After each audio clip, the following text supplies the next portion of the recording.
Good morning, good afternoon, good evening, wherever you happen to be in this world.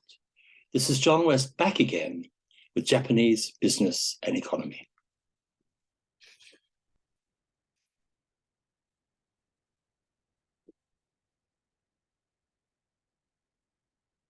Yes, John West back again with Japanese business and economy. We're here for class 6B, the second part of our sixth class. And the topic now is China as Japan's leading economic partner. Now, China is Japan's most important economic partner, and today a very important source of Japan's prosperity.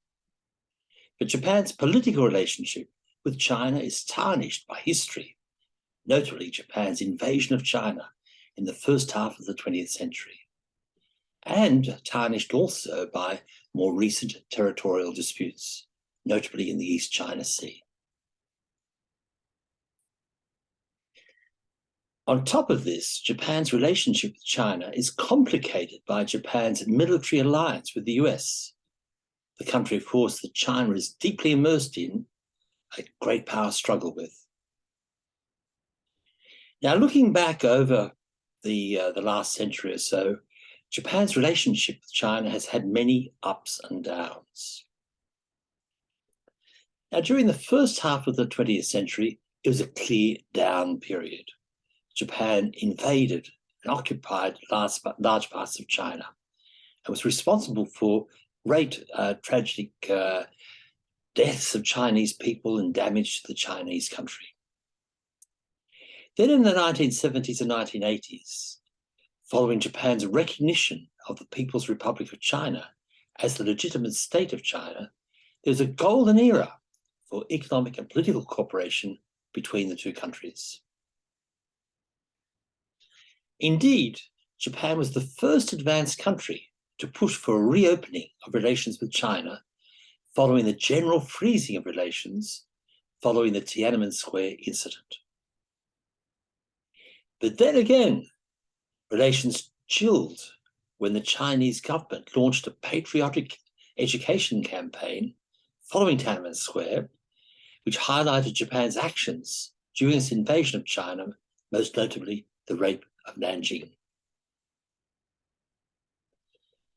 Now, for those of you very interested in the relationship of China and Japan, Ezra Vogel, a great historian and sociologist, has written an excellent book called China and Japan.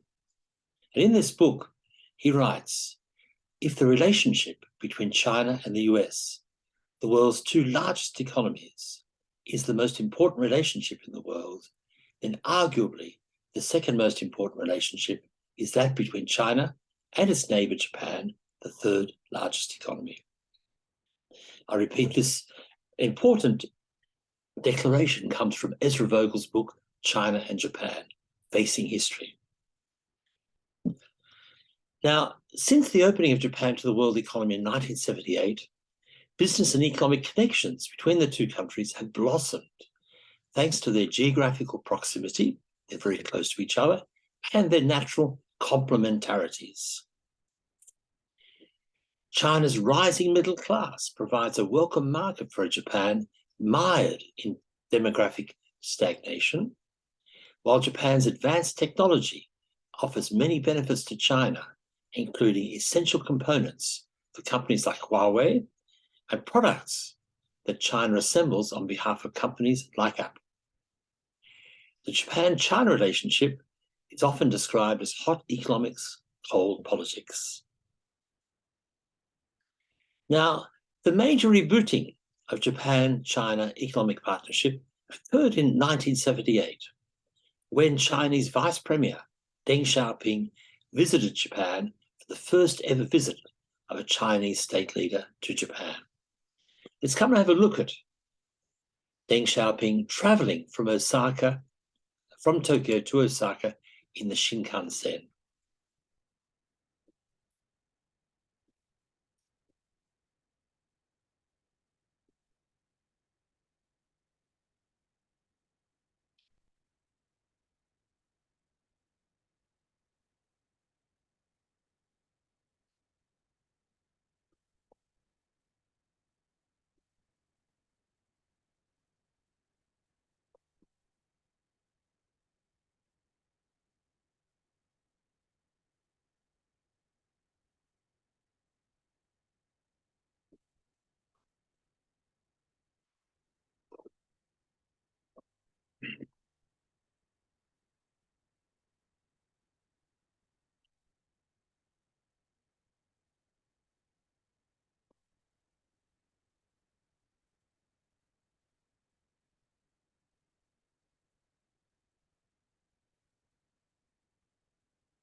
Now, I'm very sorry that there was no sound on that film. For some reason, it didn't work. But I think the film as it is really a very important historical document.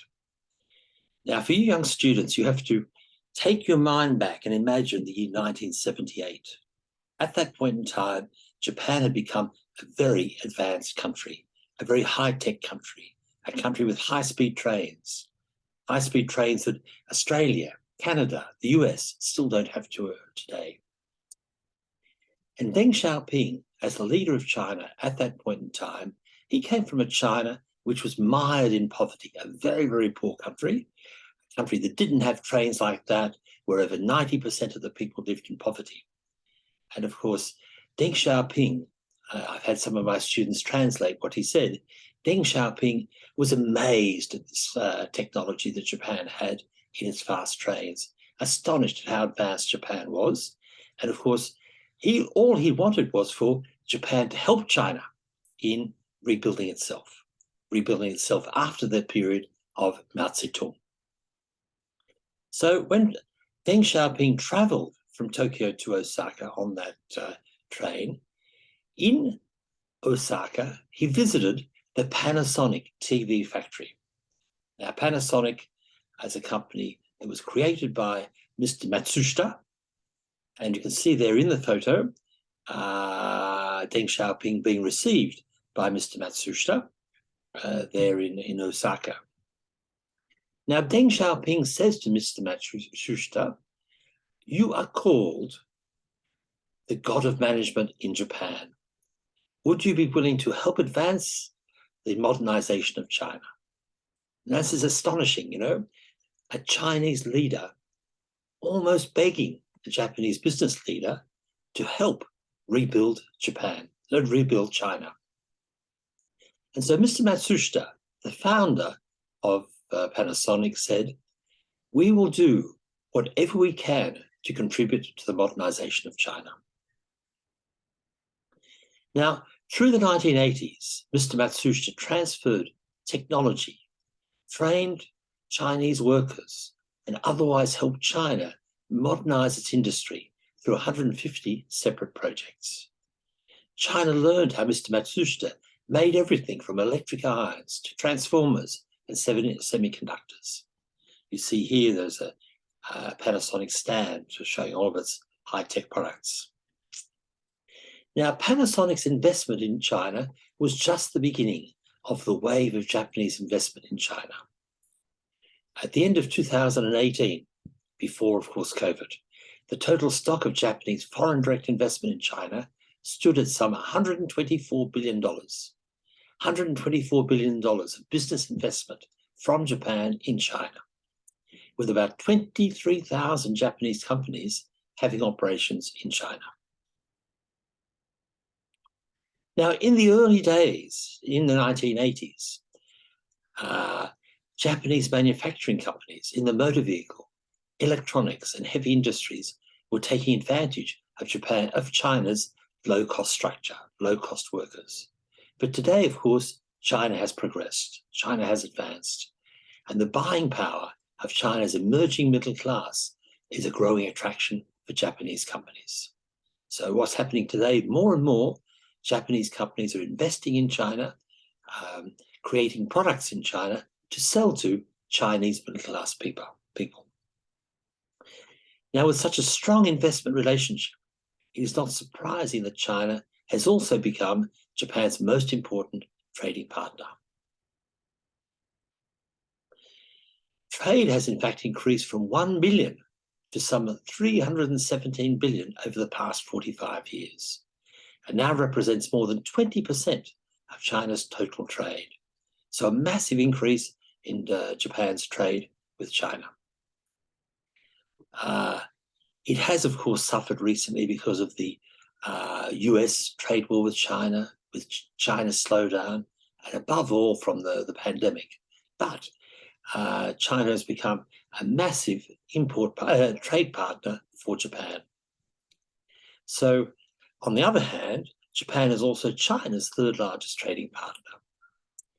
And looking ahead, once we get beyond COVID-19, some trade agreements will also help fostered this relationship, notably with the regional comprehensive economic partnership that we spoke about in an earlier session. This trade agreement between 15 regional economies, including Japan and China, will only improve the foundations for this economic partnership between Japan and China. So now moving on to services trade. Before we were talking about merchandise trade in goods like motor vehicles, electronics, and so on. Services trade is something different. Services trade includes tourism, it includes education, and such things. So today, Japan's services trade is being driven by a big boom in inbound tourists. This, of course, I'm talking about is before COVID-19. The number of visitors leapt from 8 million in 2008 to more than 31 million in 2018. Of course, with COVID, it went down to zero, almost. But a massive increase in overseas tourists coming into Japan before COVID.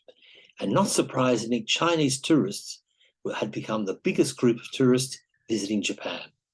In 2018, some 8.4 million Chinese tourists visited Japan and spent a whopping $13 billion, accounting for nearly 34% of all spending by foreign tourists. Now, Japan, again, before COVID, has experienced a boom in international students, with 300 international students studying in Japan in 2018, 300,000 up from 124,000 a decade earlier. Once again, China is leading the way, accounting for 115,000 of these students, way ahead of second place Vietnam with 72,000. You see here some Chinese students in Japan. And again, before COVID, in the January session, I used to have classes of around 45, 50 students, 2/3 of them from China, fantastic young students. It's a pity, of course, this has dried up, and we hope that, looking ahead, the Chinese students come back to Japan. Now, a similar story applies to immigration.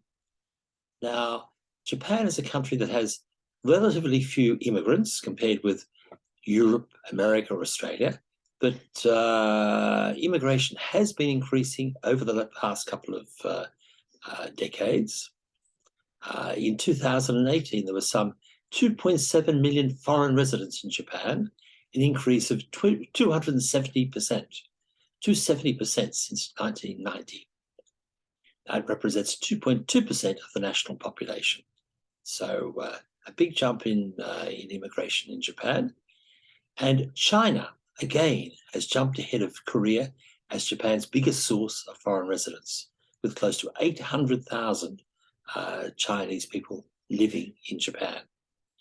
Now, in contrast to immigrants from, say, Vietnam, many of these Chinese residents are actually skilled workers working in IT or science or such things.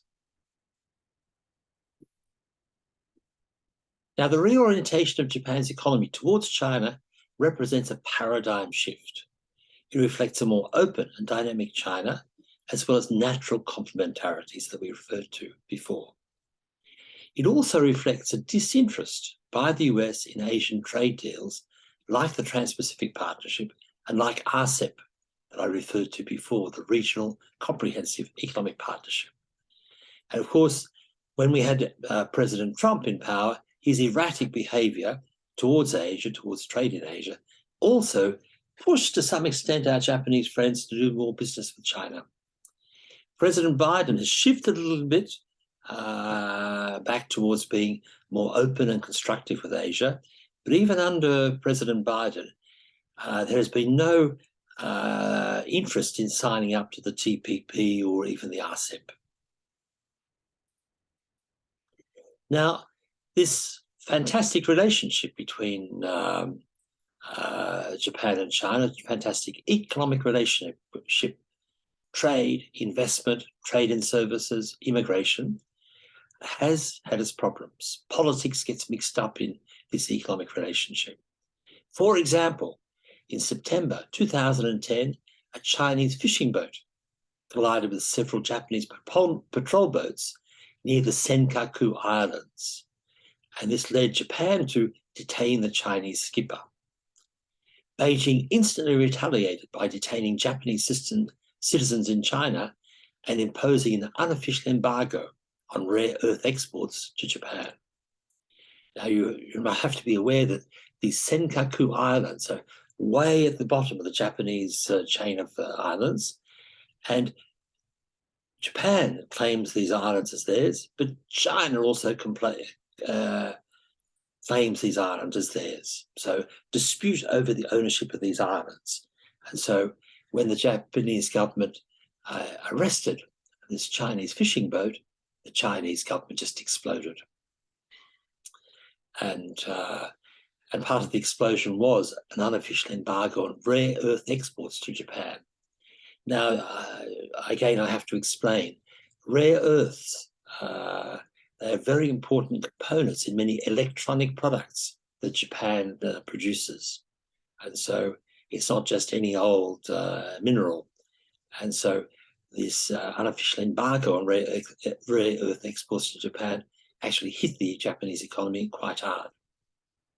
And as I mentioned briefly a moment ago, another factor for the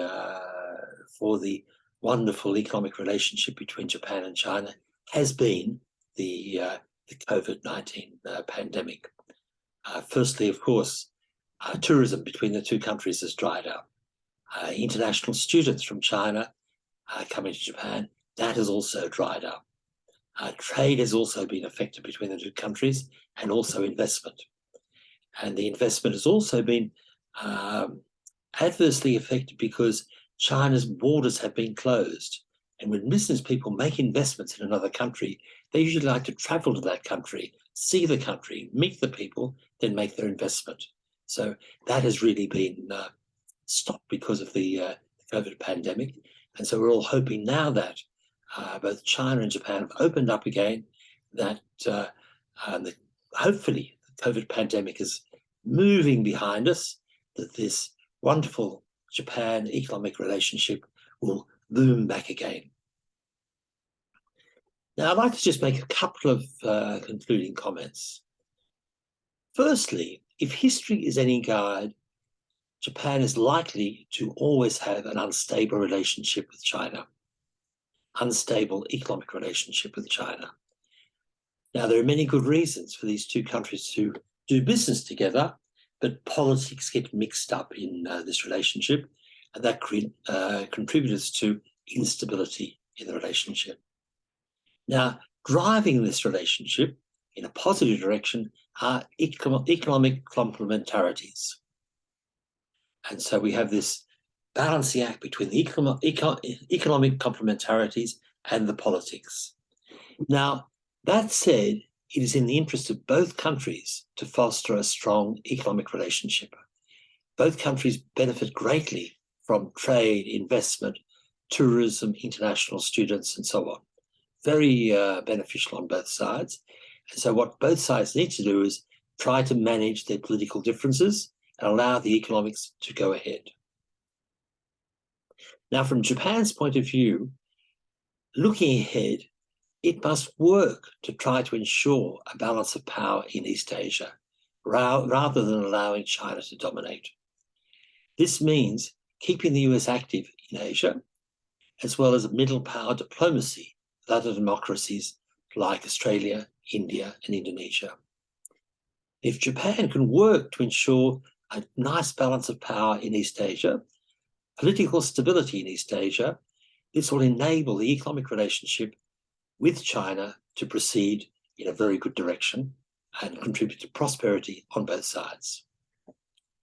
So I'd like to thank you once again for joining me for this short session on the economic relationship between Japan and China, something which is very important for both sides.